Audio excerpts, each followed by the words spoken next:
going down. Just one of those days when you say the right thing to keep me moving on, to keep me going strong. What else can I say? Friends are there through thick and thin. Well, I've been told that, and I believe that it's all that matters.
That bar number 9 count. Don't even think about it, say no go.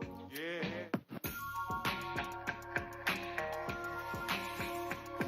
Yeah. Vibing now. Vibing now.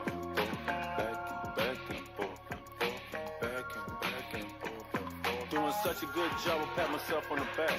Flight confirmation, the cash through the app. Ain't nobody robbing me, I answer doors with a strap. Anywhere I go, I put Southside on the map. Shawty said she love me, I said I love me back. Tried to cuss me out, I ain't going for that. Said they want my plug so they could order the packs, but I'm addicted to the trap, you never know I relapse, so no can do, nigga.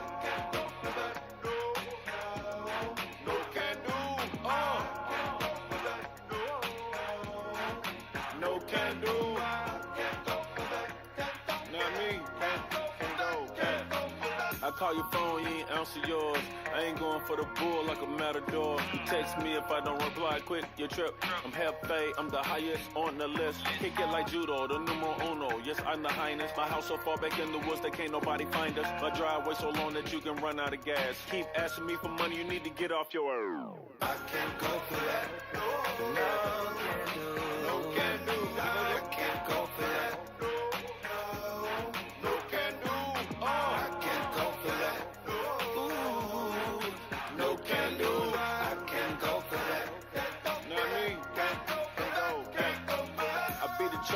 bounce back. Dropped 125 and brought an ounce back. Got the cognac color on the inside. And the 4G autos covered with the big ties. When your friend come, make sure she keep quiet. Or the next time I see her, I'll be senile. Look around like this must be a mix-up. I can't with you if you're gonna switch up. I can't go for that. No can do. No can do. I can't go for that. I can't go for that. No can do. I can't go for that. Ooh. No can do. I can't go for that.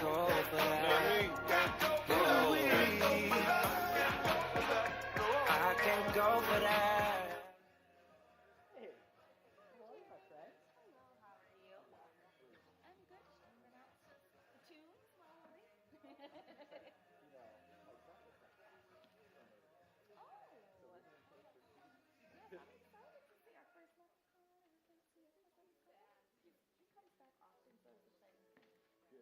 Good people, as we like to say.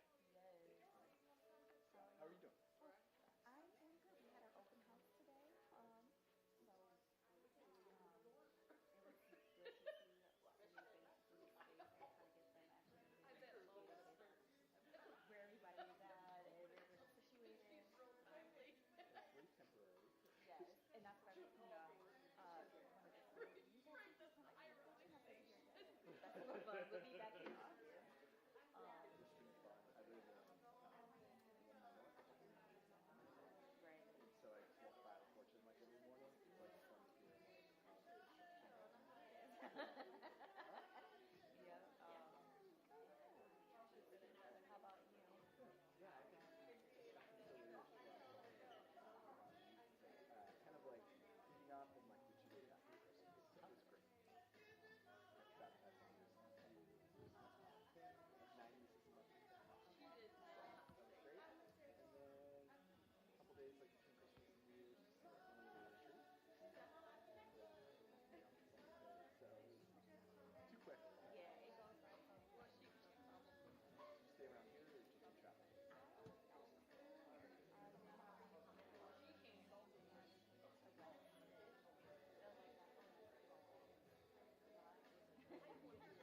So, yeah, it's so much. But I got to take the rest. It's such a long rest. Good for you.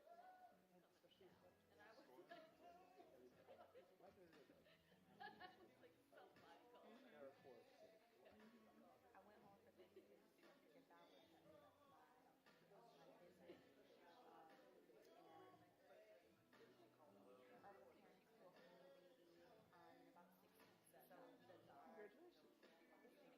Congratulations. Yep, and so I'm really excited about that. So I figured that would be right. I would be like maybe for a spring break or somewhere around that time. So I'll go around that time. So I love like we just like that. it is. We have been having a meeting with them. About the house study.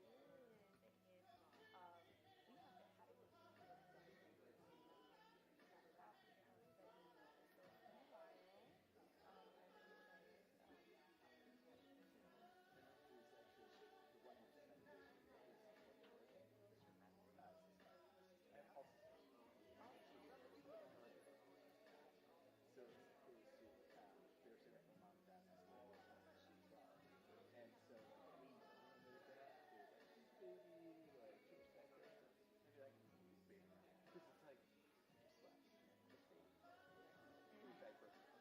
Perfect time for me to go over there. Right. That's awesome.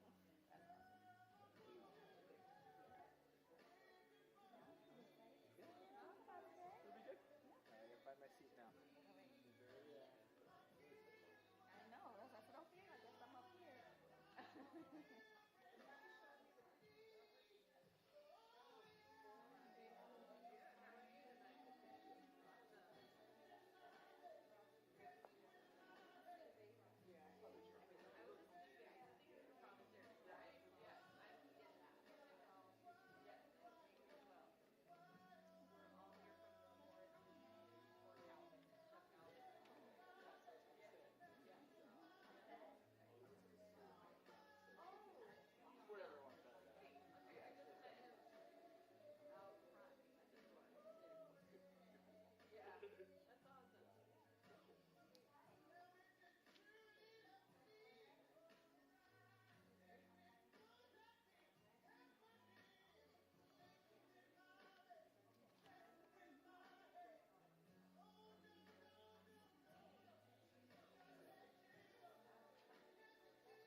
Your Notre Dame live stream will begin soon. Thanks for watching.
Your Notre Dame live stream will begin soon. Thanks for watching.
Your Notre Dame live stream will begin soon. Thanks for watching.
Your Notre Dame live stream will begin soon.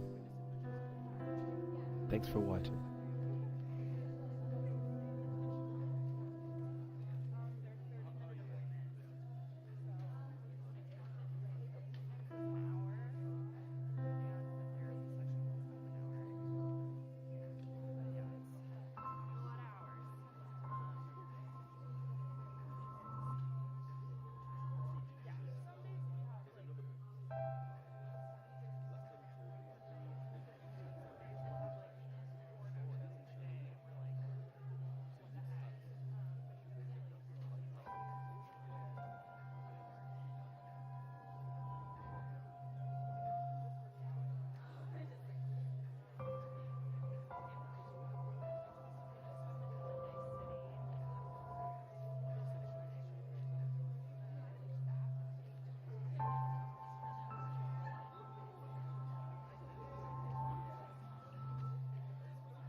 Your Notre Dame live stream will begin soon.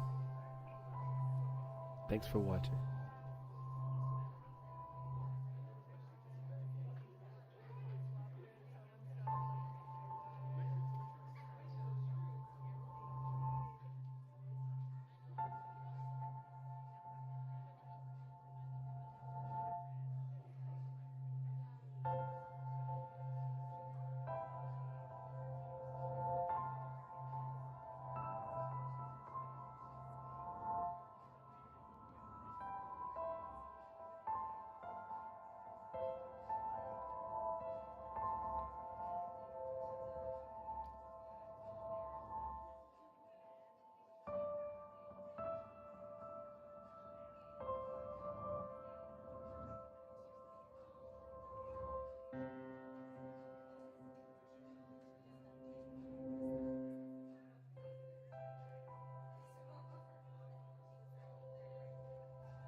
Welcome to the Department of Performing Arts Center at the University of Notre Dame. Please use this moment to take your phones out and ensure they are on silent mode. For your safety,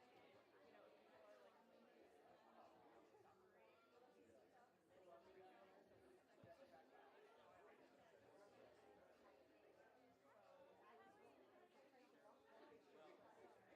moment to locate the nearest exit.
It's a good job. How y'all doing tonight?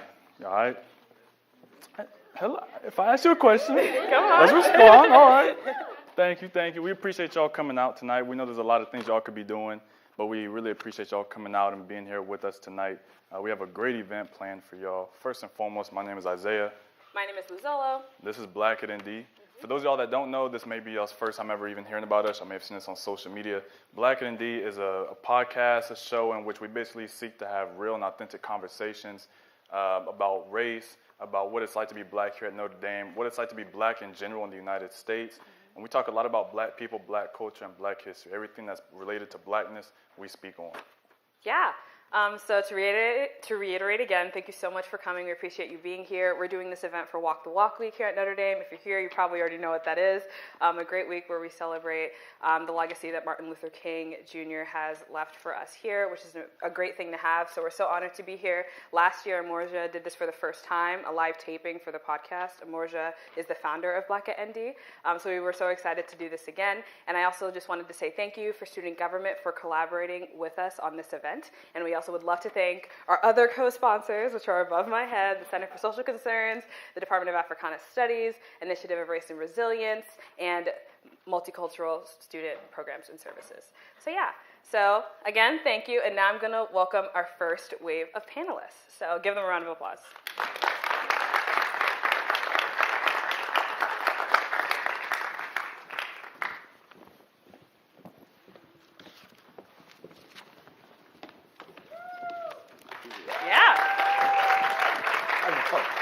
Okay, so to start off, we're just going to have everyone introduce themselves, you know, name, like the Notre Dame intro, and then what organization you're representing. And you can start, yeah. All right, yeah, my name's Olivier Ntala. I'm a current senior chemical engineering major. I'm from Indianapolis, Indiana, and I'm serving as the president of Wabruda this year. Hi, everyone. My name is Vongaishe Mutatu. I'm a senior studying mechanical engineering with an energy studies minor. I was born in Zimbabwe, but raised in Michigan. And I'm representing the National Society of Black Engineers and African Student Association. Hi everyone, I'm Charity McDowell. I'm a junior. I'm a leader for Together Irish. I'm studying Science Pre-Professional and Spanish with a minor in Africana Studies, and I'm from Indianapolis.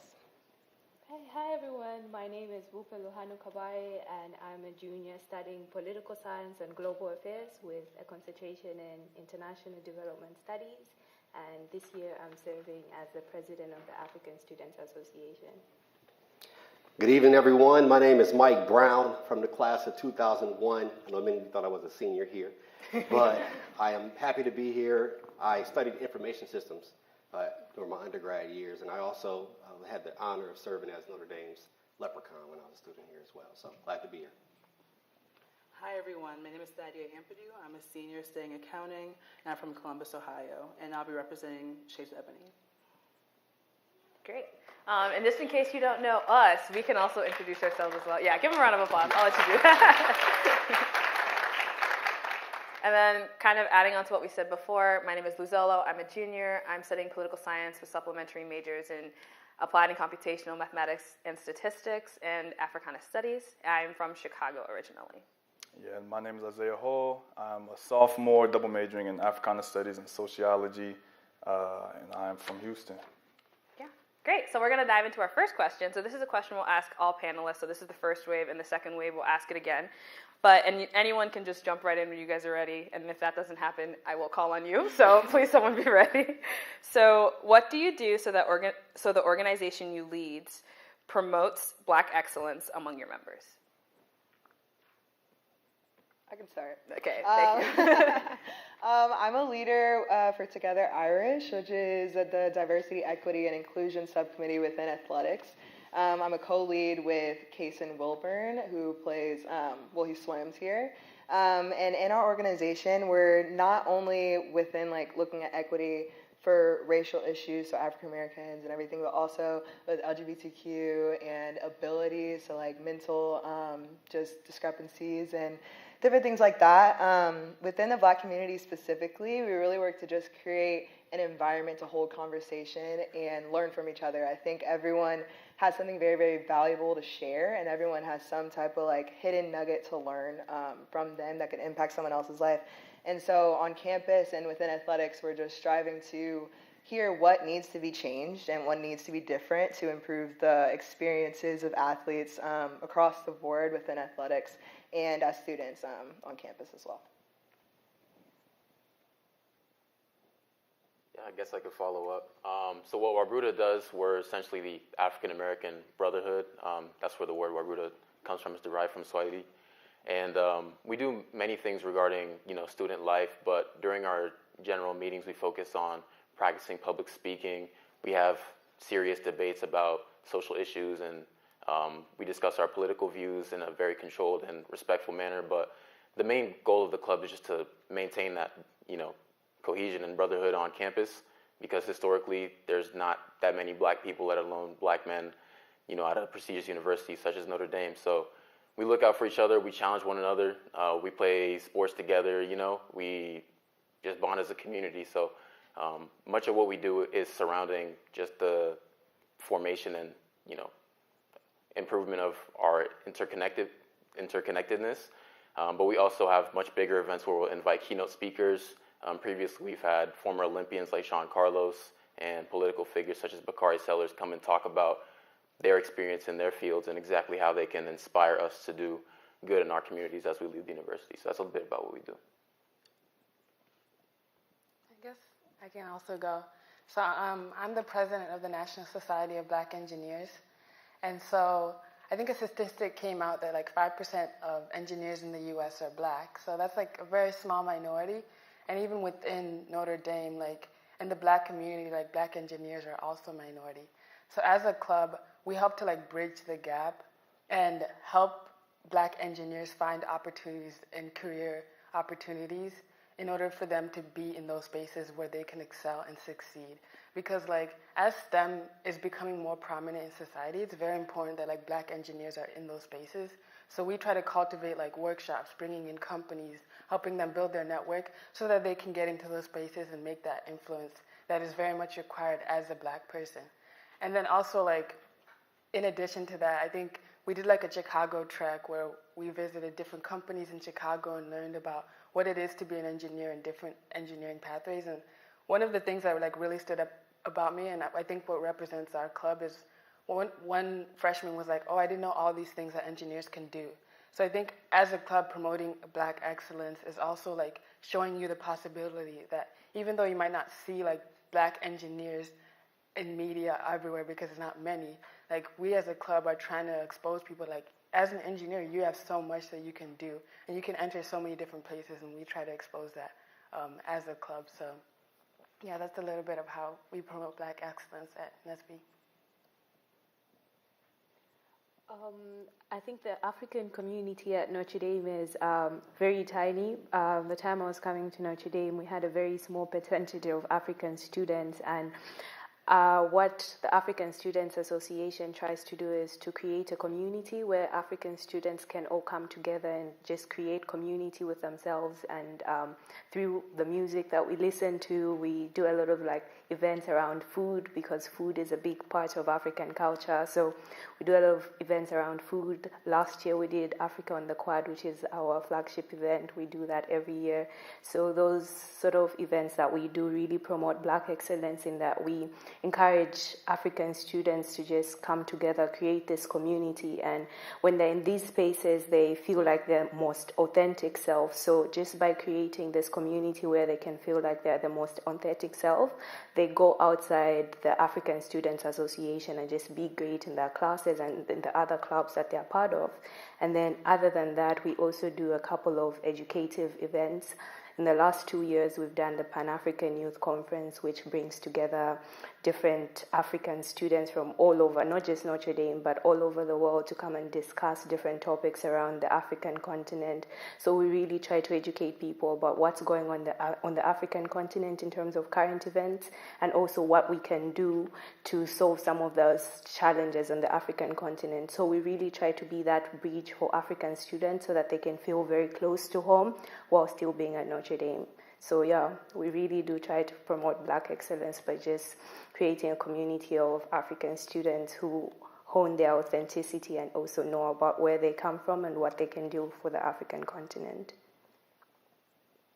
So I'm not here representing any particular organization, okay? So I'm an alum, I'm a black alum, I'm a former employee, staff member here, I'm a former student athlete, so there's a number of different perspectives that I see this place. But what I could tell you as a black alum, at least, is that what we really try to do is do what we're doing right here.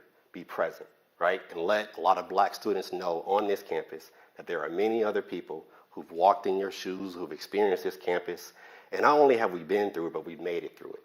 And not only have we made it through it, but we've now excelled, right? There's people that run things at NBC Studios. There are people who have done a lot of great things and have been successful in their careers across a wide spectrum of fields. And so I think it's really our responsibility to celebrate those achievements and those accomplishments, but to also let other black students know that there are people out there that you can look to, that you can talk to, that you can engage with around being here at Notre Dame, but then also life after you leave here and doing this thing, right? We call Notre Dame family. And so I think celebrating black excellence is celebrating being part of that Notre Dame family. And so that's my 2 cents on how we try to celebrate that. Shades of Ebony is a Black women's organization here on campus. It promotes sisterhood, and something I always say about Shades is that it provides a space for us to truly be ourselves and speak about anything, because there's few spaces on campus where we can make those like meaningful connections without having to explain multiple parts of our identity. We're able to come to Shades every Thursday and just truly be ourselves.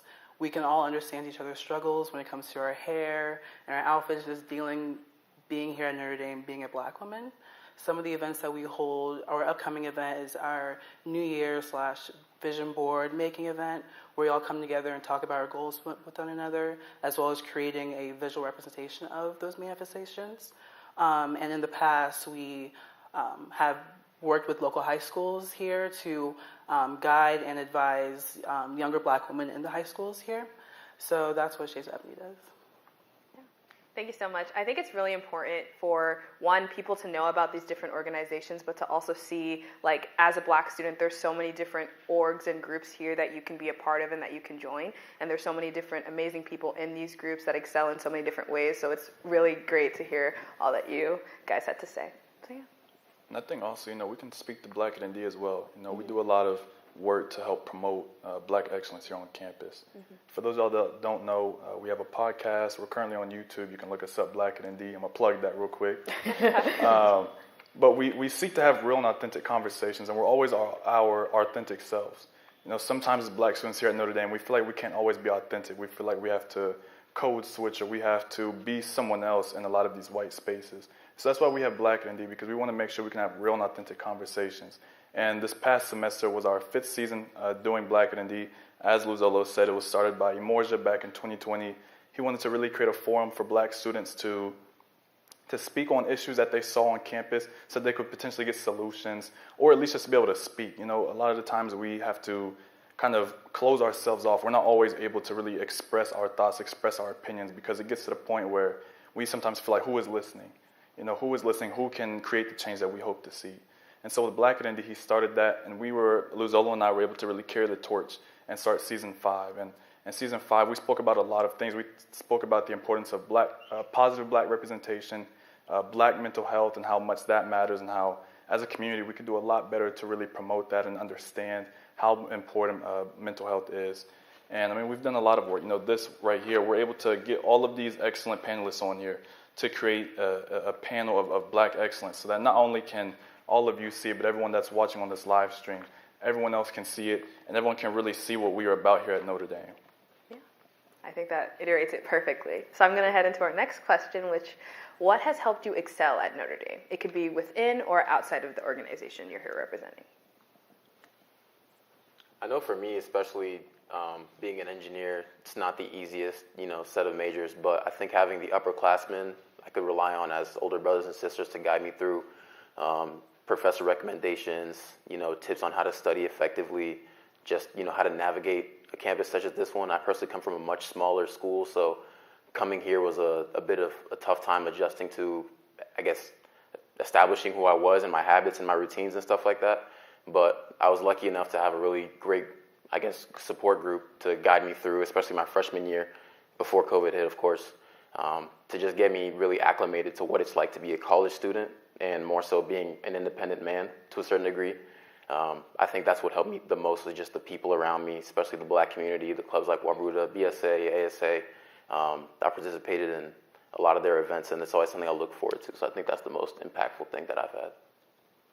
Yeah, going off of that, I'm also an engineer, so it's definitely tough, classes, and just the rigor of the schedule. But I think what's really helped me is I feel like Notre Dame has so many resources and so much network, and that's great, and those tangible things Notre Dame has helped me to do well. But in terms of excelling, I think it's the opportunities that I have of classes may be tough, my schedule may be all over the place, and I'm trying to be a college student and do well. But then those moments that I go to Dance Africa, I'm part of Dance Africa, or I go to an ASA meeting, go to NSB, and able to speak with Black students that talk to me, that look like me and have had similar experiences than me, that has helped me get the energy and drive to keep going. Because like even though all these things are going, it's like that little 30-minute talk that I have with my other black student that's here, that's going through similar experiences, gave me something that's intangible that like I don't think like, you know, I can just, the Notre Dame like resources and all that has given me. But I feel like the people that I've had and the conversations, those little 5-minute conversations, those little jokes, are the things that have actually given me the strength to keep going, the smile to keep going, the joy to keep going, even though things are tough. So I think that's actually been one of the biggest things that helped me to excel. I was actually going to say something very similar. It's just the people in Notre Dame. I feel like the culture is different. You walk around campus, everyone's smiling at you, everyone's like so excited just to like see you. And I think like in class and everything, it's just really, really nice to have people there who are like supporting me. And I know it's different for maybe different majors or just different people's experiences. But for me, I would definitely say the people in my class, and even in situations where I feel like I'm not contributing to a group, or I'm like, oh, like I don't really understand this completely, they're still like asking me questions like I didn't just get like the last answer wrong, you know? And so it's just really, really good like just to see people who just want to support you. And I think you can go to so many other schools and there's like Ivy Leagues and like all these places that can just be really cutthroat at times, where it's like, oh, you want my notes? No, like, because I want a better GPA than you. It's a competition, you know. But here, it's like everyone that I've encountered has been trying to support me and tries to support each other and just lift each other up to a different degree. So that's been my experience, and that's been just really, really helpful with helping me excel here. Yeah, definitely. That's so true. I think what makes Notre Dame is really the people. So for me, when I think about what makes me excel, it's the access to just not mentors but also sponsors. I know there's a lot of big talk about having people to get you from one place to another, and in as much as you can have talks with people, somebody will tell you, oh yeah, I think you should do this. These are the 5 steps to follow for you to succeed. But okay, I need money to do that, or I need this kind of resource to do that. But something that has really supported me is having people point me to the right resources, especially here at Notre Dame. When I think about it, I'm just a small girl from Kitwe, Zambia, coming with my big dream of being president one day, and I have a bunch of people supporting me. My professor's telling me, oh yeah, you can go for that, or have you met this other person who's part of the Notre Dame community who can help you get from this place to that place? So just having access to those networks and also having access to those resources has really helped me get from one step to another, because that's what makes the big difference. Because I would have been anywhere else and people would have still given me the same advice, but with Notre Dame, people are able to hold your hand through it and take you where you need to be, and that's the biggest thing that's helped me excel. Yeah, I can go next. I'll talk all day. I'm trying to like. Fair. I think one thing that I learned coming here initially was being willing to ask for help, because so many people here are so willing to give you advice, tips, like everyone's mentioned the steps to get to this place. And coming here initially, like, you'll sit in your classroom and look around and you're the only black person in there, and that could be very intimidating at times. But when I expressed those concerns to the upperclassmen at the time, they're just like, literally forget about that, because you have as much equal chance of excelling as they do. You just have to talk to people. You have to just ask for help, because you don't know who you may be speaking to, and they may know someone who could help you get to this place you'd like to be. So just being willing to ask for help and to also receive that help as well has really helped me to excel here at Notre Dame. The only 2 cents I'll add on top of that is immersing myself into the Notre Dame experience. And what that means is activities night was the worst thing that happened to me and the best thing that happened to me. I signed up for every club that's probably on this stage at activities night. But why that helped me is because I now had a community from, it was a black League of Black Business Students at the time. I think it's called something else now. There was a Voices of Faith choir that I was part of, and that was a community that I was able to be part of that helped me get through the weeks and months of being here. I had my inner hall football team, right? These are guys that I knew, I'm like, man, they played high school football like me. We're trying to live out our football careers a little longer. And so, but it's all those different networks of people that helped me navigate this place. The other thing that I leaned on was my actual village from home. And again, not everybody has the same type of village, But I had an uncle at 10 o'clock every Wednesday, even when it was annoying, he called just to check in. And whether it was a 5-minute conversation or even 60 seconds, you're good. And that was my freshman year. But I think that helped lift me as I left home for the first time and then was able to navigate these new experiences. But I think diving into those experiences, developing those relationships, really helped me navigate being here. That's awesome. I think everyone said what I would have said, so great job with that. But Isaiah, is there anything else you wanted to add? Or? Yeah, I would say what I think helped me excel here at Notre Dame so far is the faculty and also my major. I think that with the faculty, I've been able to create a lot of relationships and I've been able to build on a lot of relationships with professors, and they've been really helpful to me. Professor Duffy, I don't know if he's in here today, but Professor Duffy has been very instrumental in my core beliefs while I've been here at Notre Dame and also in my academic achievements. He's worked a lot with me. Dr. Sanders, the chairman of Africana Studies and also the Initiative on Race and Resilience, he's helped me out a lot. Professor Forswar, another black professor in Africana Studies, they've all helped me out and they've all built me up essentially. They always are, telling me that I can do, whatever it is I put my mind to. They're always affirming me, and I think that here at Notre Dame, especially as black students, one thing that we really need is affirmations because we don't always get those a lot. And so I really appreciate the way that the faculty and my experience with professors have been able to really uplift me and have promoted me and have enabled me to tap into myself and really see my true potential that I didn't see beforehand. And with my major, the Africana Studies Department is a great department. Shout out to them as well. They really are very caring and they're very instrumental in our learning and our beliefs. And they really want to ensure that we can not only succeed here at Notre Dame, but also succeed in the future after we graduate. And that's what I think is so important is that they realize that our academic journeys and our educational opportunities, our career journeys, they don't end at Notre Dame. This is just a stepping stone for it. And they're always helping, other alumnus who have graduated with Africana Studies majors or degrees. They've pushed them as much as possible, gotten them in contact with internship opportunities, with job opportunities at Fortune 500 companies. And so that's what I really feel like really helps us out and really helps me at least succeed here. Yeah, that's great. So the next question, we talked about the great about Notre Dame. Now, we're not going to get totally negative, but what could the university do better in order to promote the visibility of black excellence, but then also to make you feel like you have more of the tools to succeed? I think that's a good sign. I know there are some things, though. Yeah, I have one for sure. I would definitely say increasing the representation, and not just of the student body, but the faculty. I think the university is doing a much better job with bringing in just diverse classes. But in terms of faculty, and especially in the College of Science, I haven't had a single African American professor at all. I've had one in my total time of being here, and that was an Africana Studies class.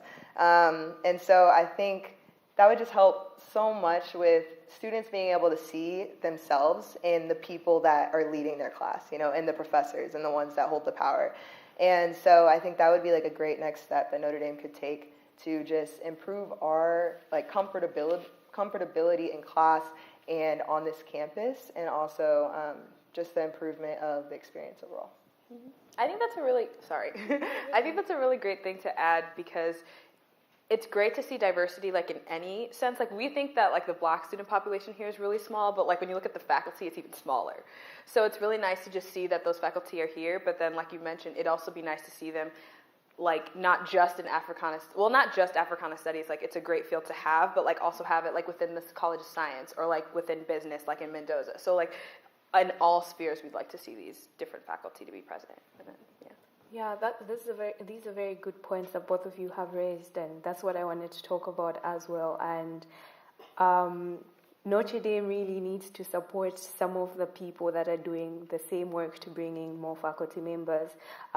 This is me about to be a plug right now, but there's the Pamoja initiative, which faculty with the Kellogg Institute have been pushing for the last 2 years, to bring in more faculty members from either the African continent or African American professors to either come do academic work here at Notre Dame, to bring them in long-term as faculty members or short-term as faculty members. And there's been in and out of meetings trying to source for funding. So I don't know who's listening, but Pamoja does need funding so that we can, so that we can bring in more faculty members who will be able to add more Black excellence to the Notre Dame community, because I know there's so many of us students that either want to be doing work in different parts of the world, but we need faculty advisors to help us get there.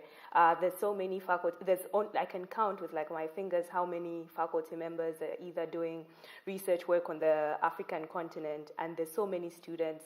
I know some of the faculty members have like 10 to 15 advisors because they are the only faculty members doing research in a particular field. So having more representation in that sector would help reduce the workload that some professors who are already doing the work are doing, and then also just increase the experience, because it won't just be increasing Black excellence on the faculty and staff side, but it will also be promoting Black excellence for us students that want to do work and need support in that area. I know for me, at least with Shades of Ebony, I think just helping like promoting these events and also helping us financially as well. I know for us initially prior to the school year, we were considered a special interest club. But because of that, our funding was limited, but now we're able to be considered a cultural club. Now we have more money, and so we're able to plan much more events in the future and able to get those promotions out there for things. So I think just supporting organizations and events like these financially, emotionally and stuff like that will do so much more, and instead of putting it all on the students or us here and getting the word out for certain things. Yeah, going off of that, I definitely agree with what Thaddea is saying. I feel like as students, sometimes we don't always feel like the university is for us, or like, you know, maybe we might understand that we belong here, but we don't always feel like we're being supported, that we have to like fight for everything that we want, fight always for the change. And I feel like it's important for the university to like, not always us like having to take that initiative and having to reach out to them, to the university of like, we want these changes to happen, but like, it would definitely, I feel like, mentally help me to like feel better, like, oh, the university wants me. If they like approached me and was like, oh, what changes, we want to help you in that specific area, instead of us always having to reach out to the university of like, we want change. I think it would be very good to like one day, like as NESB, like the university coming and saying, hey, we want to help you in this specific area, what exactly, instead of me having to like email this person to email this person to make change. I think that would help students feel like, oh, like the university is thinking about me and is conscious about me and knows that I exist and knows that there's a disadvantage that us Black people have on this campus, and how can we alleviate those disadvantages and improve like the overall well-being of Black students here on campus. Yeah, I agree with everything that's been said, but for the sake of not repeating, I think two key players in allowing the Black community to really thrive a bit more are the residence halls. So I know me personally, I essentially got drafted into Carroll, right, because we can't really choose. The rector, he is an African-American man, so he was able to point me towards, you know, Wabruda and other Black organizations, so that did help. But I know a lot of my classmates didn't really have direct guidance within their dorms, and typically the first 2 weeks you don't have much exposure to the university outside of your residence hall. So it's a bit difficult to kind of break away from that space and try to find your niche, so to speak. So I think they have a really important role to play there, and as well as the rectors themselves, the professors as well. A lot of professors have the opportunity to just connect with students more. It doesn't necessarily have to be a sort of agenda push or trying to, you know, appease a certain demographic just because they're Black, but genuinely trying to form connections, genuinely trying to learn more about students, and even little things like using examples of successful people who are African American in history, going to events, learning more. I see two of my professors in the crowd. I didn't even tell them about this event, but they came anyway. Like it goes to show like there are people willing to do the work. Obviously there's a lot more to be done, but I think if the university took more active steps and actually making that an expectation of the faculty and the rectors to take these steps and not, you know, like one guy said, not just wait for us to give you guys the feedback, but actually show initiative would go a long way going forward, I think.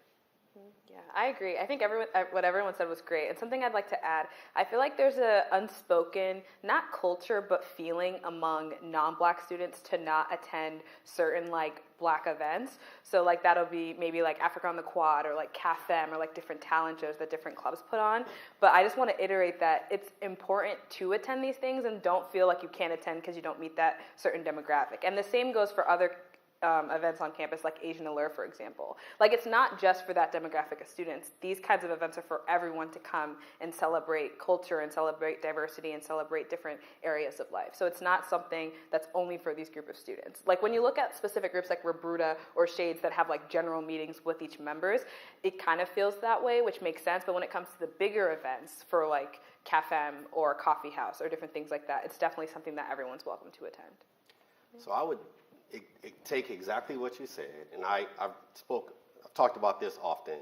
There's an article that I worked on with the Notre athletics department here, and one of the things that I said in that article is that I feel as though my experience at Notre Dame was enriched because I went to so many events. I went to the Keenan Review, I went to the Glee Club, I went to that, but I also went to Latin Expressions. I also went to Asian Allure. I had a ball at the Coffee House. You know, so because I was able to take in all these experiences, that's why my experience was enriched here. And so my big challenge, not just to leadership, which is a whole different category of things, but to everybody in the Notre Dame community, be present, show up, support, be there. I talked about my village from home. Be a village for each other here, right? And I think it's beautiful that your professor's here, for example. That's showing support like you didn't even fight. So it's a beautiful thing, but there's so much power in being present and just being there to support, even when you don't fit the target audience or the demographic. I had so much fun at Asian. I hosted Asian Allure. Now that I think about it, I was the host for Asian Allure. And so, again, I think that's just, it's a point, I say, from the leadership, right? I'm talking leadership. I don't care how high you want to go. Faculty, staff members, you name it, let's show up for each other and be present. As we are part of this Indy family, let's show up and do it together, because I think your life will be enriched. I know mine was because of that. So, and that's my 2 cents on it.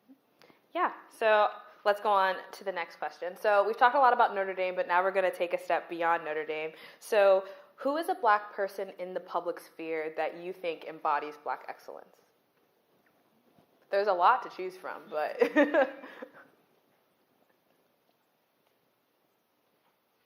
Can it also be personal life? Yeah. Okay. Just outside Notre Dame. Yeah. Well, I was going to say my parents, even though nobody knows who they are. Like, they're not a public figure or anything like that. But in my life, they've just been so influential and has completely embodied the definition of Black excellence for me. I think a part of excellence is building up the next generation and really just equipping people who are younger than you or people coming through the next generation to build on your legacy. And that's exactly what my parents have done. I mean, my dad working tirelessly every single day to make sure my brothers and I don't just have like the basic needs, and my mother, not just having the basic needs, but going beyond that, like getting me a new car and like all this different stuff, like whatever I want. I play volleyball. So club volleyball, like that's a lot of money. That's like $10,000 a year. And him working his butt off to just provide me with these resources and provide me with these things that isn't just a necessity, but something like I desire, and just being able to live life. My mom, the same thing. Like, I would not be here if it was not for my mom. Absolutely not. Her going the extra mile and to make phone calls, to do this, to check on me, check on my professors, not my professors, check on my teachers in high school, and like, all this stuff, calling them like, yo, how's she doing, you know? And so it's just the fact of having that like support system and having people who want to see you succeed, and not just for themselves, but like for you, is just really amazing. And I think that's what excellence is. And so I think that's something we all strive to do, everyone here right now, is creating something at Notre Dame that is great for the next people to come, for the next classes to come. And so, yeah. So shout out to mom and dad. Now I feel like I got to say my parents too. No, I think personally, growing up, like my initial dream was to be like a soccer player. Those dreams died very fast. So I shifted my focus towards, STEM. Like I said, I'm a chemical engineering major, and I think one major influence in my life has been Neil deGrasse Tyson. Some of you may know of him. But he's someone who, when I see him, I think he's just like the guy. He's not necessarily one of the black astrophysicists or one of the black scientists. I see him as the science guy. Not Bill Nye, of course. But yeah, I think because when he has so much passion for, studying physics and everything that entails, he keeps publishing new books and hopping on podcasts just to engage the youth and inspire them to pursue those research opportunities and really study and learn more about the universe. I think that's what really got me into, wanting to learn more about math and science and whatnot. So he's a huge influence on my part. He's not someone I know personally, of course, but people like him who don't necessarily see themselves as the black insert profession here, but he's just so devoted to what he does, and he does it at such a high level that he eventually became, one of the greatest scientific figures of all time. So that's mine. Yeah.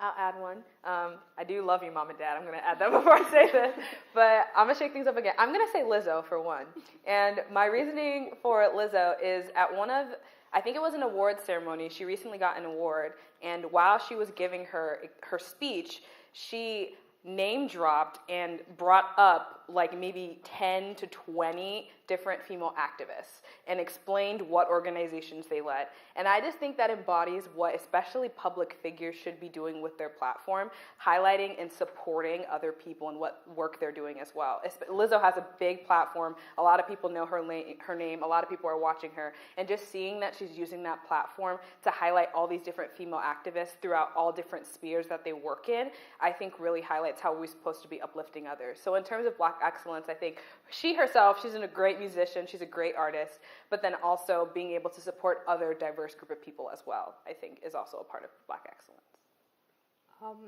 I know we're supposed to be going outside the Notre Dame community, but I really have no idea how Notre Dame bagged this woman to come to Notre Dame, but Dr. Ijoma Kola, she recently joined Notre Dame, and even before I came to Notre Dame or before I came to the United States, she's just somebody I always looked up to because when I think Black excellence, I'm thinking Dr. Ijoma Kola because of the work that she's done throughout her career, like, going to Columbia, then doing her PhD while still navigating life as a young Black woman. I think for me that just does it all because there's always this untold narrative about Black women. If you are a professional, you can't have the family. If you have the family, you can't have the profession. But when I think about Dr. Kola, I can see her raising a beautiful son with another kid on the way. Congratulations, Dr. Kola.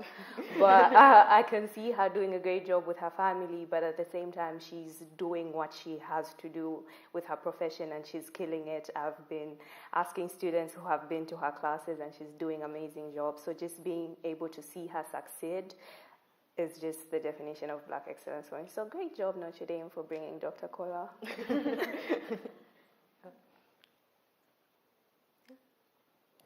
If that is all, which is okay.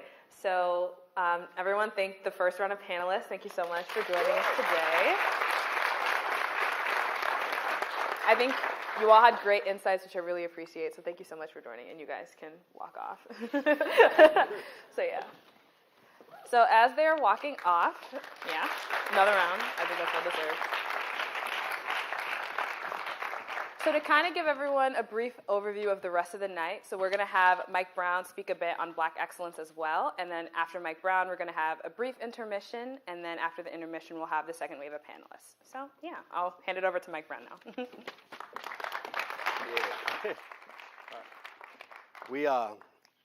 Great job, everyone. Thanks for being here.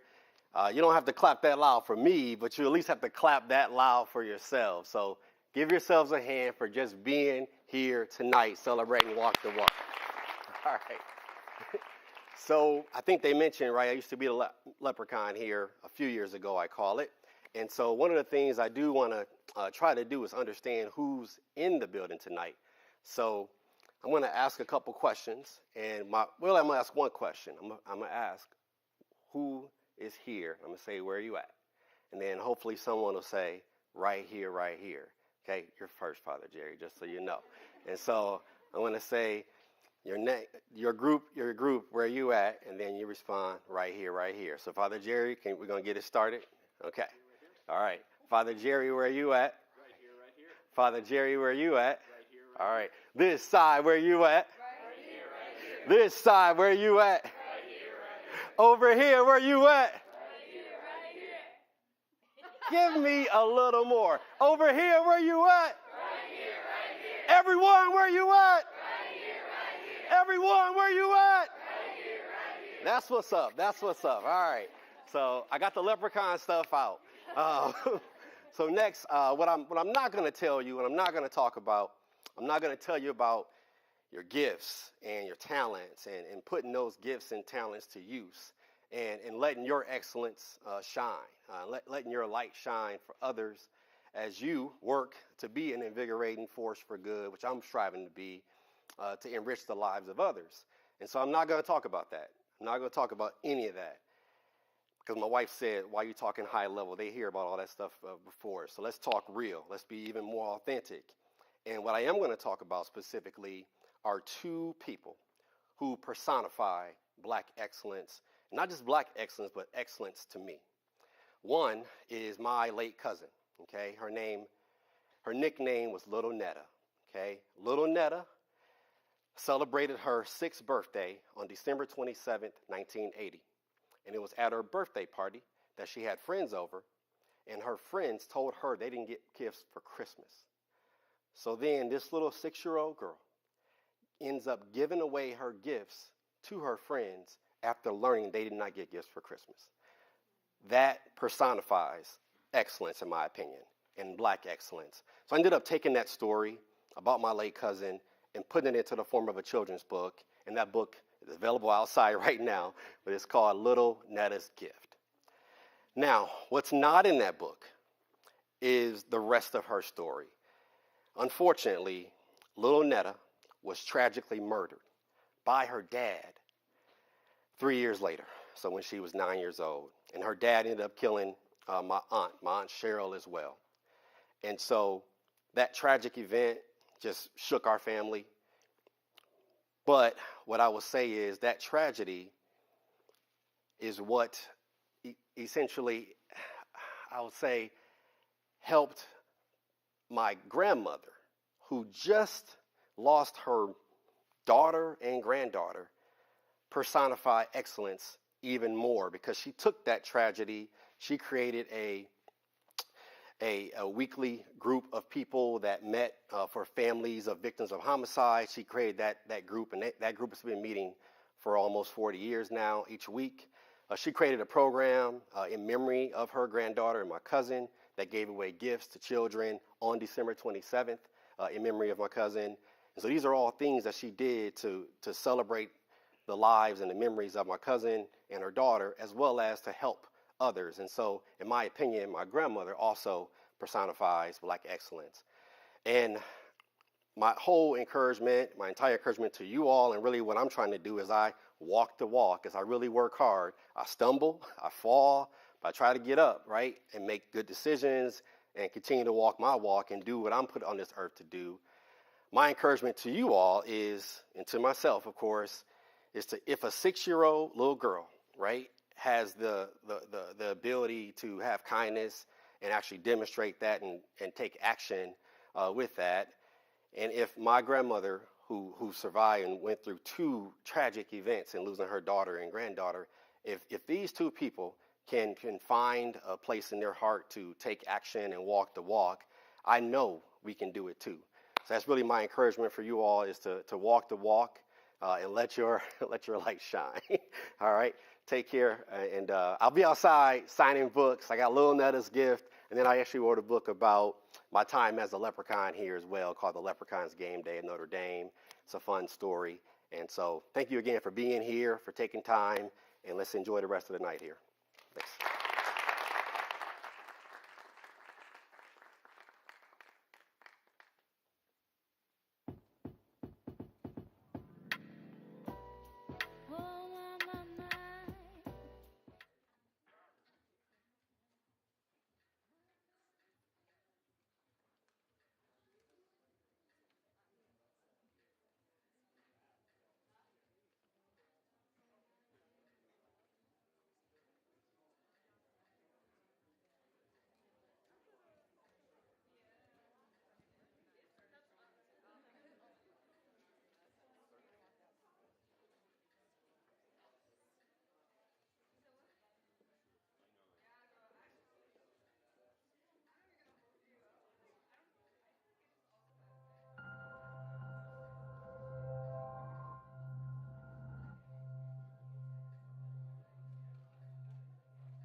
Your Notre Dame live stream will begin soon. Thanks for watching.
Your Notre Dame live stream will begin soon.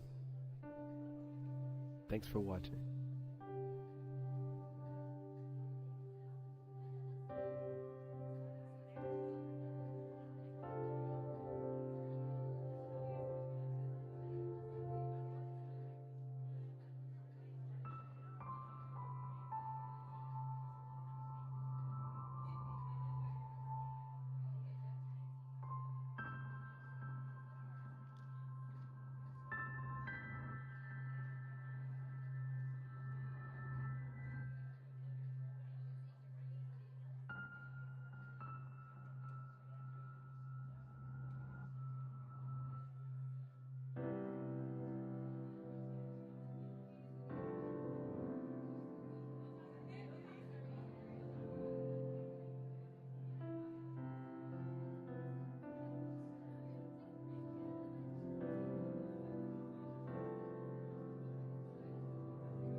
Your Notre Dame live stream will begin soon. Thanks for watching.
Your Notre Dame live stream will begin soon. Thanks for watching.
Your Notre Dame live stream will begin soon.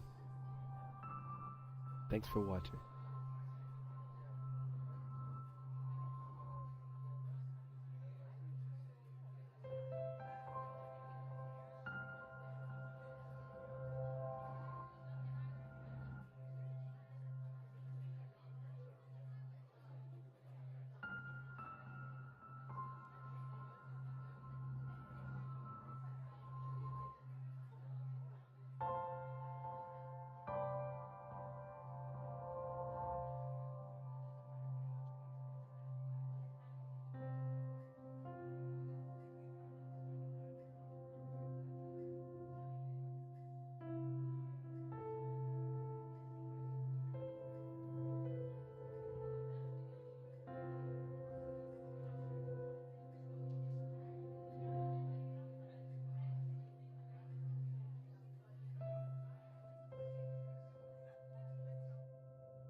Your Notre Dame live stream will begin soon.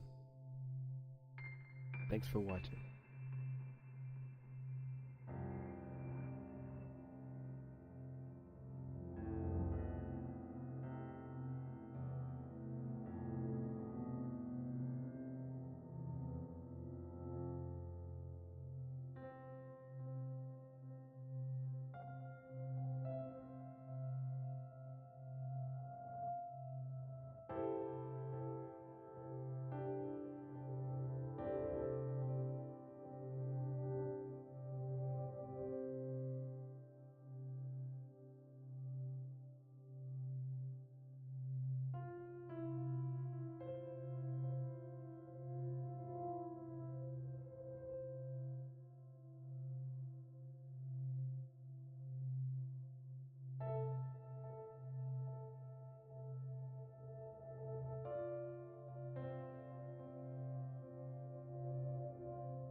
Your Notre Dame live stream will begin soon. Thanks for watching.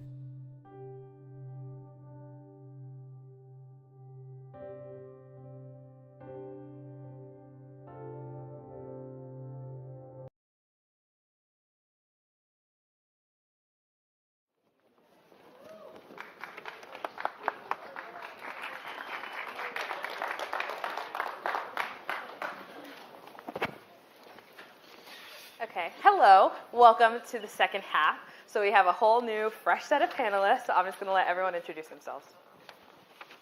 I guess I'll start. So, what's up, everybody? My name is Daymine Snow. Most people call me by my last name. I guess they find it more memorable. I'm a sophomore. I major in business analytics with a minor in CDT, computing of digital technology. What's up, Liza? We're in the same program together. And I'm from New Orleans, Louisiana, and I'm representing the Black Business Association of Notre Dame. Hello, everyone. My name is Camille Mosley. I'm a fourth-year PhD candidate in the Department of Biological Sciences. I am president of the Black Graduate Student Association and also co-president of the Graduate Students Against Racial Injustice at ND. I'm originally from Hattiesburg, Mississippi. My name is Calvin. I'm an executive chef at the Morrison in McKenna Hall. I am also the co-chair of Embrace, which is a diversity and inclusion group for our staff at Notre Dame, for the UEE. We are one of the profit-generating avenues on campus, so it's the bookstore, McKenna Hall, Morrison, St. Michael's Laundry as well. And we are trying to make sure we have diversity and inclusion with our staff as well as with our students. I also represent Cooking with Cops, which is a program that I started on campus that will bridge the gap between community that we underserved Black communities and other communities and the police departments that serve us. And so I work together with those two organizations to try to make a difference and try to really reach out into the community and do something right for all of us and for the next generation of you guys. I'm also from Chicago. Yeah. Hello, everyone. My name is Kareema Green. I'm a junior, double majoring in political science and sociology with a minor in Africana studies. I'm originally from Brooklyn, New York, and I'm here representing the Black Student Association. Hey everyone, I'm Bree. I'm a senior at St. Mary's studying social work with a minor in gerontology, and I'm representing the Black Student Association at St. Mary's, and I was born and raised here in South Bend. Hi everyone, my name is Jakim Aaron. I'm a 2L at Notre Dame Law School, and I'm the president of the the president of the Notre Dame Black Law Students Association, and I'm also from Virginia Beach, Virginia. Awesome, great. So it's nice to meet you all. So we're gonna let's give them a round of applause. So we're gonna start them off with the same question that we asked the first set of panelists. So what do you do so the organization you lead promotes Black excellence among your members? All right, I guess I'll take the wheel again. So, the Black Business Association, our purpose is to help students with their matriculation through Notre Dame, but also to help them get a job after Notre Dame. You know, we all come here to make a living for ourselves and for our family post-grad. And so we do that through various initiatives. In terms of like helping on the academic side, we have a program that partner undergrad students with grad students kind of mentorship to help them with whatever they face throughout their day-to-day. And in terms of the more professional side, we recently just did a Silicon Valley track to Silicon Valley and San Francisco, and we're actually planning another track to Chicago to visit some companies and firms out there. So that's how we live our purpose. So for BGSA, the Black Graduate Student Association, I think in my role, what I often do is listen. We really like to figure out and do programming that provides something for our membership, be it a wellness event like one that we did with McDowell, the Wellness Center on campus, to kind of just have a moment for some Black joy and some free, like stress-free time away from classes. And grad school is rough. It's rewarding, but it's hard. And so having a space for us to connect with one another and take some downtime was really good. And we also made a resource guide for our graduate students. So when you first get here, like you don't know where you can get your hair braided or where's a good barber. So we've made a big document that we give to our first year students so that they know where they can go for a nice Southern, home-cooked meal or something like that. So for us in Embrace, we tried to really, we started doing George Floyd and doing COVID, and it was a big time for our department as a whole, at our university and as America. And so for us, it was good as first it was just a sounding board, just trying to get our message out there, trying to get how we were feeling as Black people, how we were feeling as Americans. That was really important for us to really be able to bridge that gap and really get our voice out there. And so that's how we started, but Embrace doesn't just help with Black excellence. We help with every nationality. We help with LGBTQ plus community. We help with Henny-capable people. We help with just about anybody is welcome for Embrace. And so that's a big initiative for us with that organization. For Cooking with Cops, it's really about, I had experiences being from the west side of Chicago, that dealing with police officers at a very young age, and it was not always positive. Usually it rarely was positive. And I had my first positive experience with a police officer when I was in college. I went to St. Joe's in Rensselaer, Indiana. I was one of a few Black people there, so I know your experience here at Notre Dame. And my car broke down on 65 when I was driving back to Chicago, and the state trooper helped me change my tire. And that was my first interaction a positive interaction with a police officer. And I wanted to make sure that your community and our community, my sons don't have to deal with the same negative interactions that we had. And so I want to build a positive bridge to the next generation. And so that's why we do Cooking with Cops on campus. The Black Student Association aims to unite the entire Black community here at Notre Dame. We try our best to establish a sense of belonging, a family, a home away from home, a safe space, and all of that. I, for one, know how important it is to have a sense of belonging, not only at a predominantly white institution, but just anywhere in general. So we try our best to have lots of interesting events, lots of interesting meetings. We try to collaborate with other clubs and things like that to give a reason for all the Black students here to come out to meet other people, to mingle, to network, and all of that. And yeah, we essentially just want everyone that's Black here at Notre Dame to be considered a family and to know that they have a community here that supports them. And I feel like once you have that sense of belonging and once you have that comfortability, it helps us excel and essentially emanate Black excellence. Yeah, so very similar to what you do. I think we do the same thing at St. Mary's. We're actually a very tiny community at St. Mary's, so we try our best just to reach every Black student and just let them know that we are here for them and just providing that safe space for them. Some things that we're doing in terms of Black excellence, we're trying to get out into the high schools in South Bend, reach out to young Black girls and try to get them in St. Mary's because there's not a lot of us. And we're also just trying to establish our own Black alumni network because we don't have an official one. So we're trying to get that going and provide resources for while we're at St. Mary's and then after we leave. BALSA aims to essentially support the Black community at NDLS professionally, academically, and socially. Less than 6% of all practicing attorneys are Black. So that being said, there is a substantial deficit in terms of just having that representation.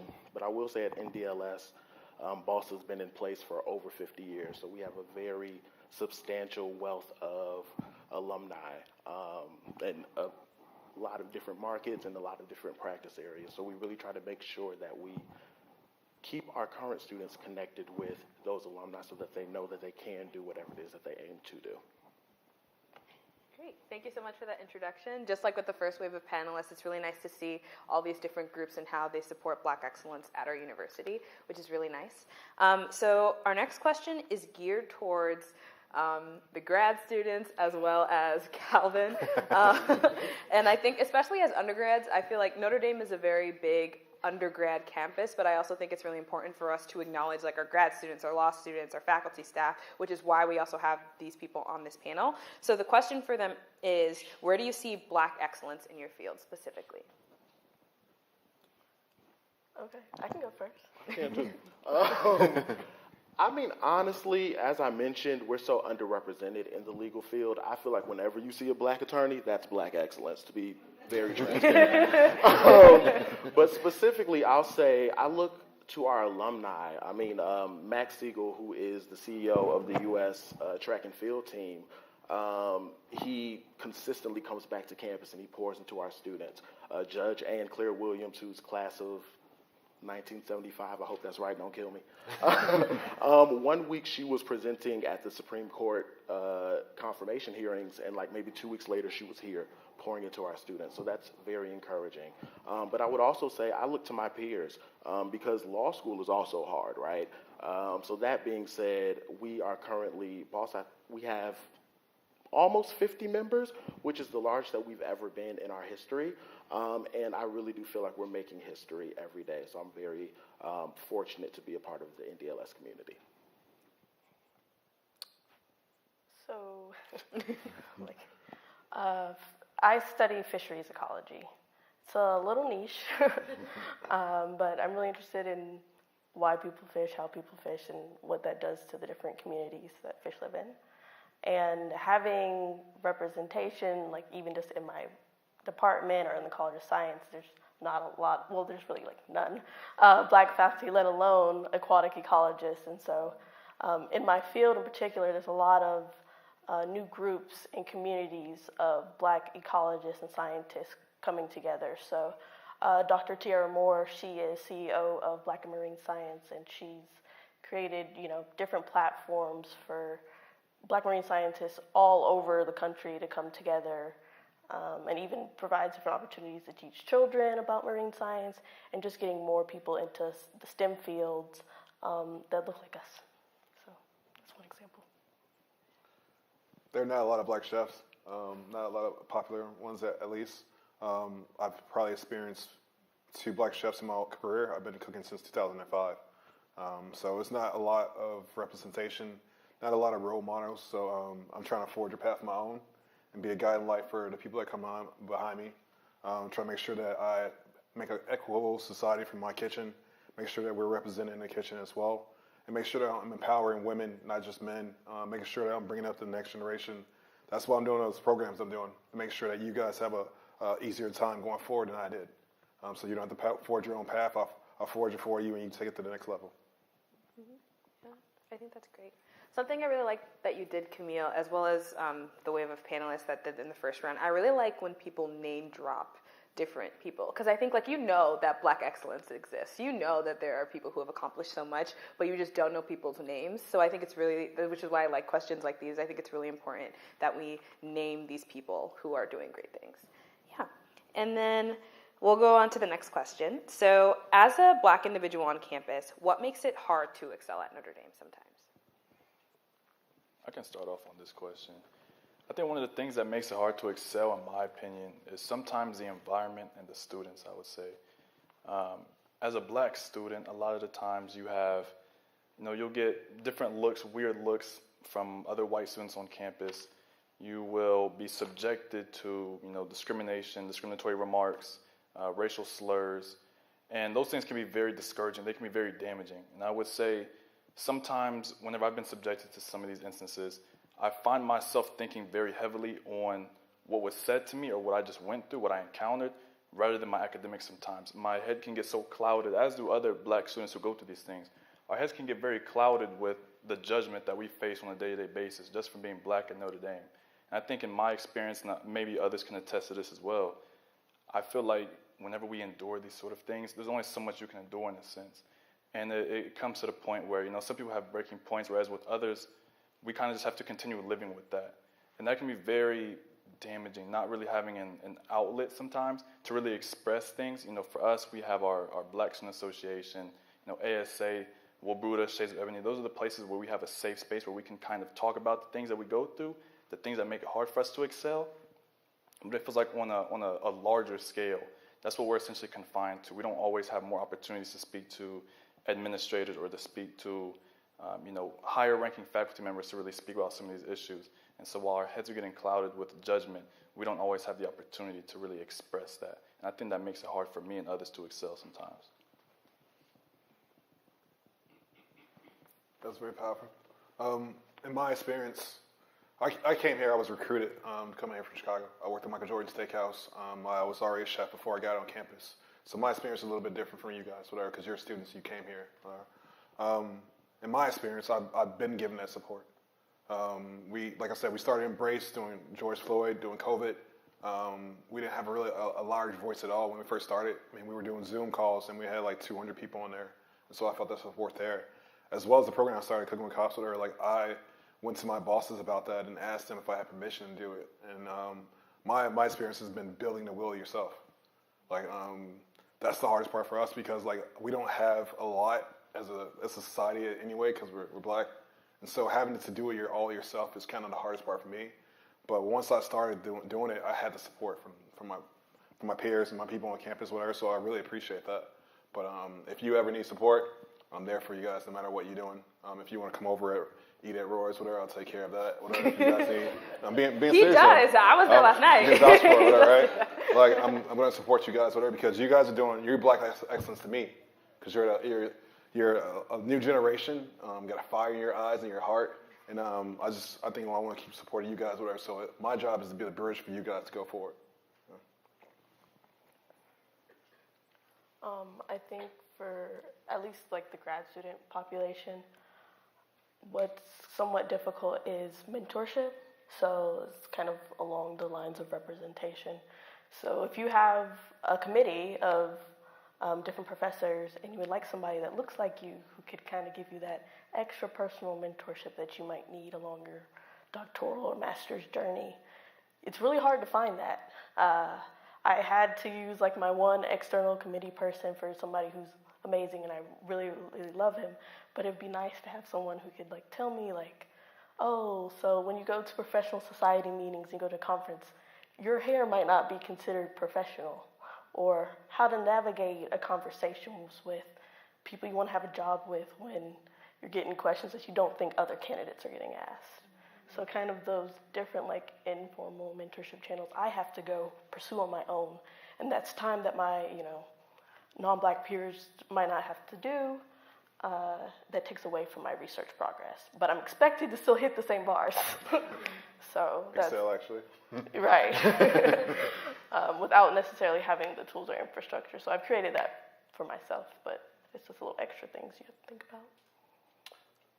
I guess for me, I guess I'm gonna kind of take it in a different direction. The Notre Dame environment is great, but like internally, I personally deal with imposter syndrome, and a lot of people I feel like also deal with that. But as being a black minority on this campus, this environment where you don't see faces who look like you or have the same skin color as you, it amplifies that imposter syndrome that you feel. And I struggled with it my freshman year. Like, literally, I was so close to having a breakdown after class. The only thing that stopped me from having a breakdown was seeing that there's a bunch of white people around. And it's like, I don't want to be that black person that breaks down and then they look at you and be like, is this how black people act? Like, I don't want to be that representation, you know? And that's a very real thing. And that's one thing that I struggle with. And I feel like a lot of black students also struggle with that. And it's not talked about enough. Like, a lot of things that everybody deal with is amplified as a black minority at a PWI. So yeah. I think that's really important. I think black excellence is great, and I love black excellence, but I think sometimes, especially for black people and other minorities in predominantly white spaces, there's almost kind of like a burden, like I always have to be on it all the time. And no one can do that because we're all human. We all go through things. We all have bad days. So it's really hard to always be expected to be like that. And whether or not the specific person that you are in front of expects that of you, you always have that thing go in the back of your mind, like, I don't want to be misjudged by this person. Like, I don't want this person to think any different of me. And that's just something you're always thinking, even if you don't know this specific person is like that. And there are some people who are like that here. So, yeah. Going off of Snow's point, I agree. One of the things that I personally struggle with is just having other people undermine your intelligence and undermine your abilities to prosper and excel here just because of the color of your skin. I think we all know that just because we're black doesn't mean that we're not capable of excelling at this institution. And I think that the fact that we have this panel going on right now and that we have black leaders and amazing black students is proof that, like, we can go beyond the expectations of what people have for us. And like the previous panel, I think Thaddea mentioned being the only black person in your class. And although most of the time people view that as a negative thing, I think that one thing for me that helps me to excel is not seeing that as a negative thing, but rather a very powerful and a positive thing. Because if you think about it, you are the only black person in your class.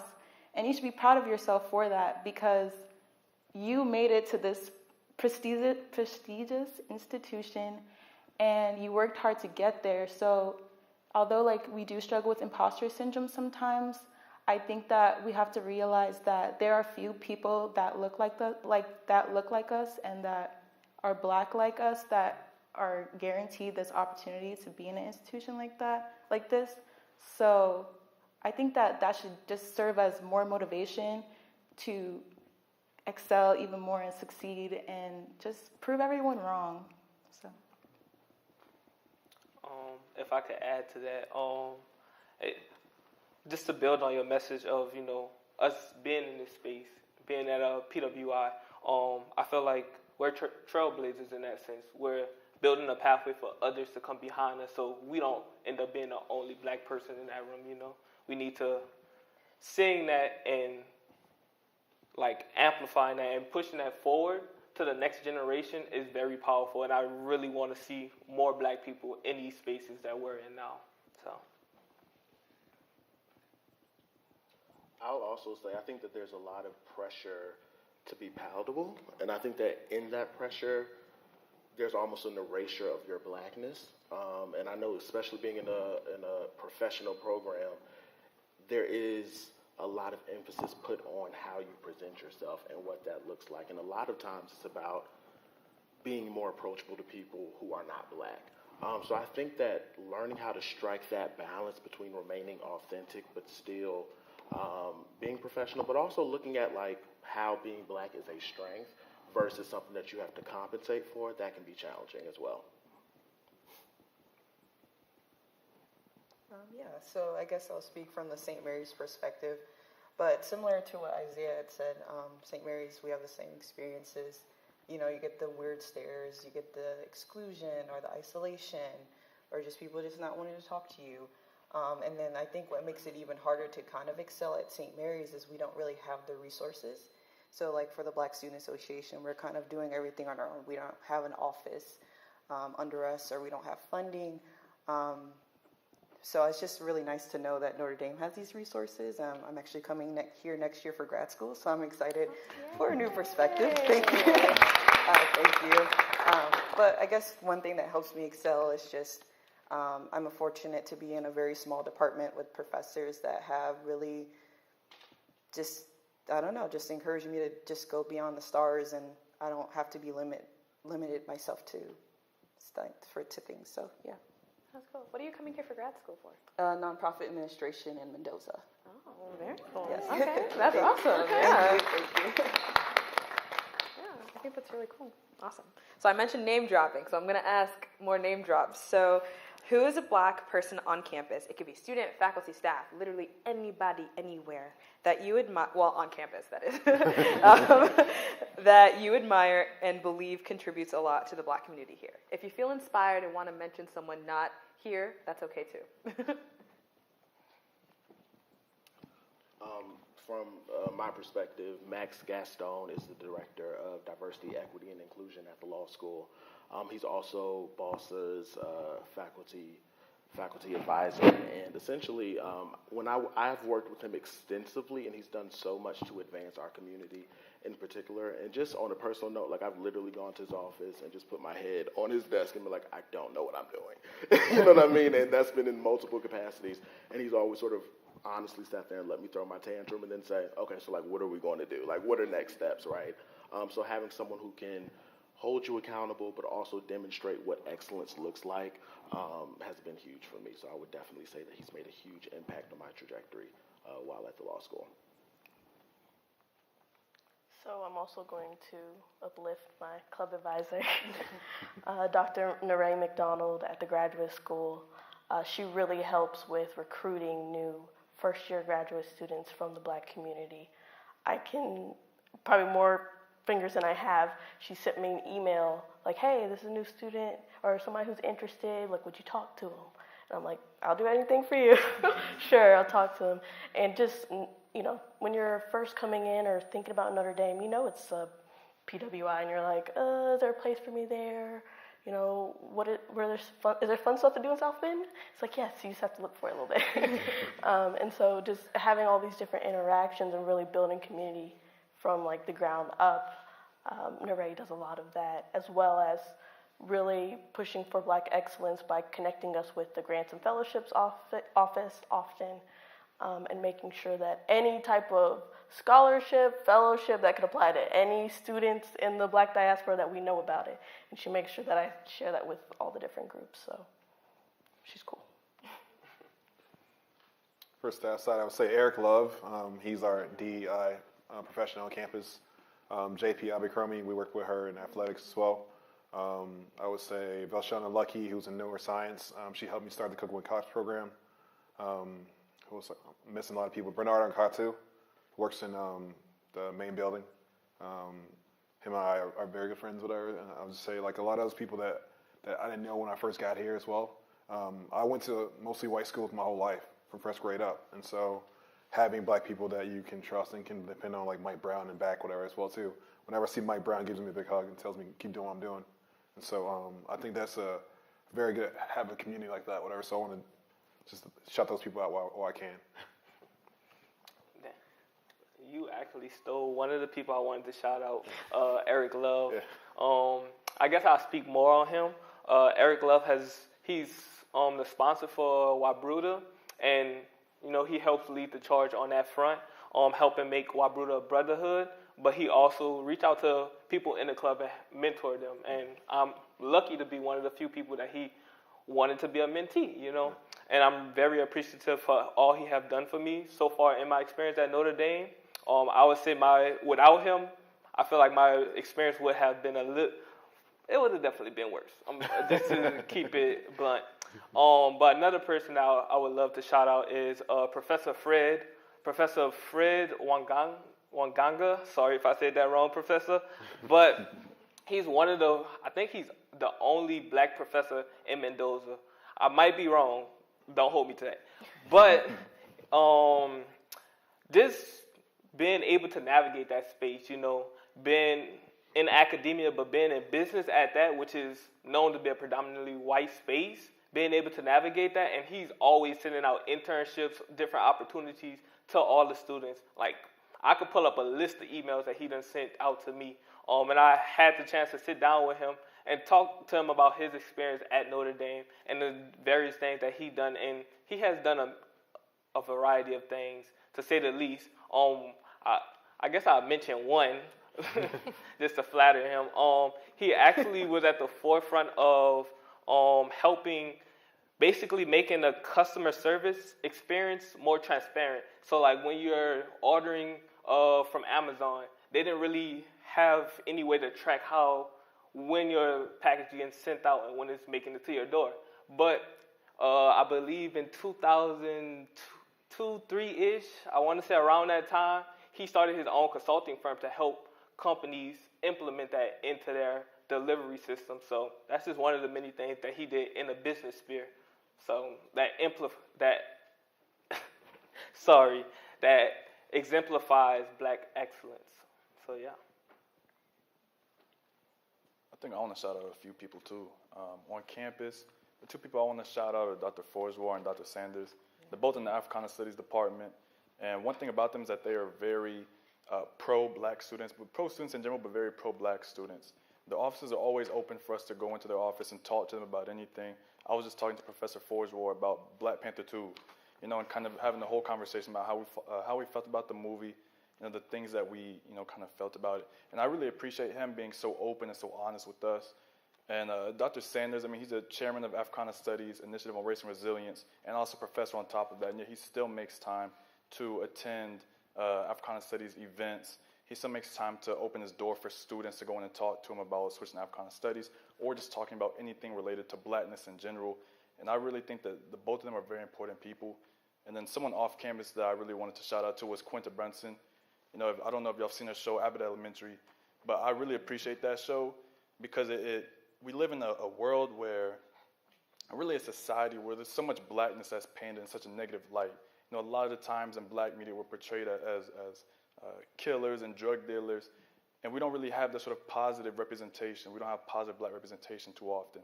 So I appreciate her creating a show where she can uplift black actors and actresses, expand on their careers, and also paint black people in general in a very positive light. That really shows that we're not, thugs and savages like we're always portrayed to be, but rather we are academics, we are educators, and we can be anything that we want to be. There's not one thing that we're limited to. So I wanted to shout her out for sure. I'm going to shout out Eve Kelly. She used to work in HR, and she currently works in the Transformational Leadership Program. Fun fact about me, I'm in Diversity Council. I love being a part of it, and I've met with so many different faculty and administrators on campus, and she is one of the people I've had the privilege to meet with, and just having her be honest with me, and also wanting to support me in any way, shape, or form, especially with the new Office of Institutional Transformation. It's just really nice to see her support, and really nice just to have her just be there for all of us. Yeah. I also want to shout out Professor Forswar. He is the advisor for BSA, and like Isaiah said, his office is always open to talk about anything about being black or just talk about classes, things like that. And then also just any black professor on this campus. It's good to have black students that you can kind of lean on, but having those professors is just different, and I really appreciate them for that. 100%. Okay. So we're going to go to our last question, if that's okay. The question is, how can we continue to elevate our black peers after and beyond Notre Dame? So I feel like when we think about black students, we think a lot about how can we support the current black students that are on campus, but I think sometimes we forget that we will graduate from here and also need support after here as well. So yeah, I'll leave it open. I'm going to point Daymine because I feel like he does some great stuff. So I'm going to have him start. Oh, man. Well, geez, you put me on the spot now. I guess, I really want us to stay connected after college, you know, and I feel like sometimes that get lost, because Notre Dame oftentimes leave a bad taste in a lot of black minorities' mouths once they leave. Well, when they was here, they had a bad experience, so they don't feel inclined to come back and be part of the community. And I guess one of the initiatives that I've been working with the Black Alumni Association to kind of build that connection back is a summer initiative where in various cities, alumni in that respective city will get together with undergrads who visiting that cities for internships or just happen to live there. And, you know, network and build that relationship. And it's not going to be a formal event. It's going to be a very informal event, because I feel like wearing suits and ties that causes us to code switch and not be our authentic black selves in that space. And so by having it informally, you know, undergrads can start to build a stronger relationship with the alumni and have them more inclined to come back and contribute to the community and maintain that connection that a lot of us need, because community will take you so far in life. And that's something that a lot of times is skipped over when it comes to the Notre Dame black community. So that's, I guess, what Luzolo wanted to put me on the spot for. I think I'm just going to piggyback off of what you said. I think staying connected, coming back, we're kind of I think almost all of our student groups are kind of in talks of getting some networking events together where we can really talk to alumni one-on-one and talk about our experiences and steps that it takes to get to maybe where they're at. Also, you know, don't gatekeep. Like, if there's a new position opening, you know, and you're an alumni, you're like, let me share this with Black graduate students or BSA, you know, maybe, or have an intern. And when you're looking for internships, make sure you plug in on your Notre Dame community, because there's a bunch of students that are smart and willing to do a lot of things. So I've enjoyed all of my interns that I've had for my research at Notre Dame. And I usually always reach out to BSA to try to get my like little ad for doing field research, because yeah.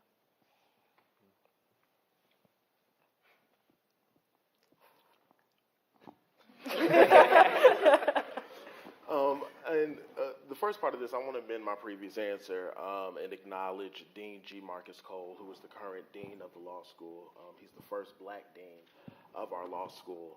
And essentially there's a strong difference when you look at black representation in terms of students prior to him coming in and after he came in. But that being said, he's made the time to meet with me consistently to make sure that the black community is appropriately supported. He makes time to speak with all of our students and address whatever challenges they may be having or whatever questions they may have, or so on and so forth. And I think that's one element, and our alumni have been really, really great, as I mentioned earlier, about coming back and connecting with our students. And I think that it's just important that when we leave Notre Dame, that we sort of keep those things going and that we remain invested and we remain involved with our students. I think it's very easy to say that you care about diversity or like you want, you know, the black students at Notre Dame to win, right? But if you don't actually come back and spend that time and allocate those resources, then, you know, it's not really going to be effective. I also think it's super important to remain authentic about your failures. Like, I know for me, if you got a C in contracts your 1L year, tell people. You know what I mean? Like, especially once you've made it to where you're trying to go, right? It's important that you let people know, hey, these are my pitfalls. These were the challenges that I experienced. And this is how you can avoid them and or come back from those same things, right? So like that being said, I think it's just super important to remain authentic and to remain invested after you graduate.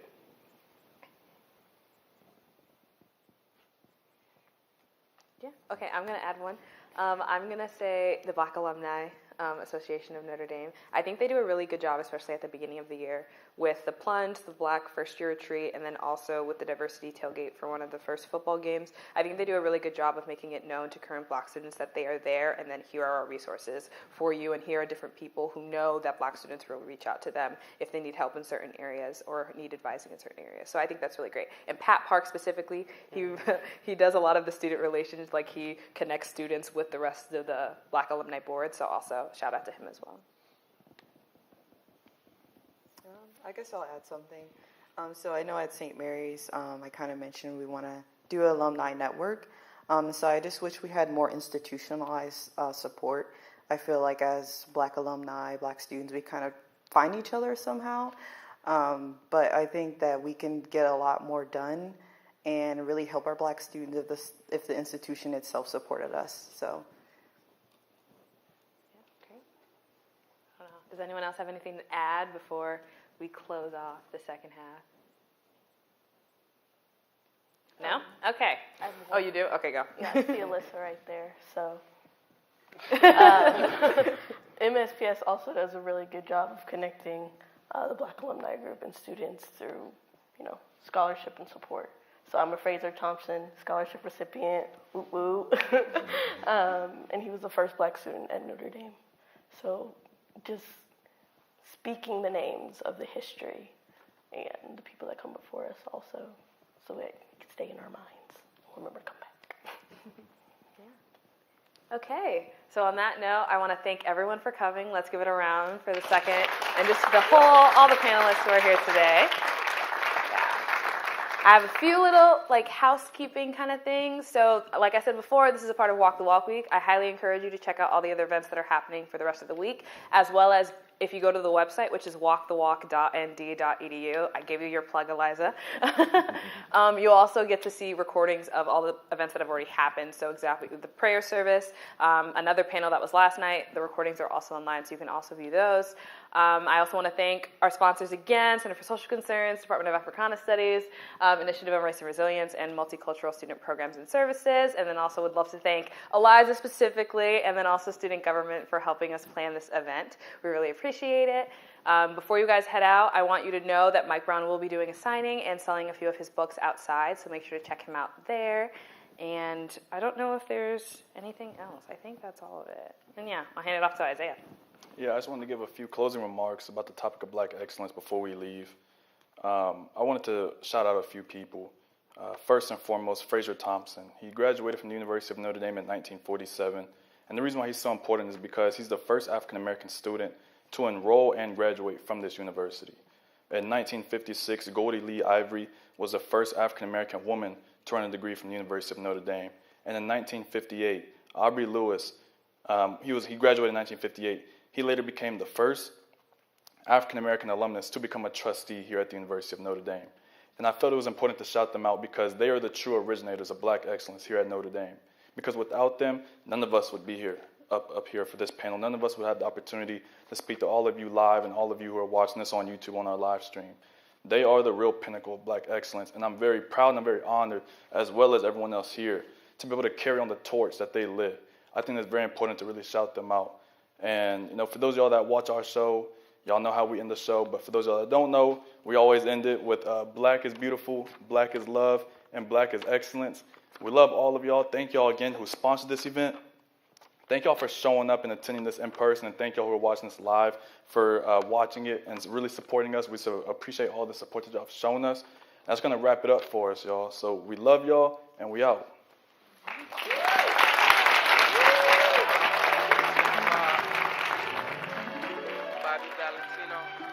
you'd like to say hi, we will be in the lobby after this. So come say hi. Yeah.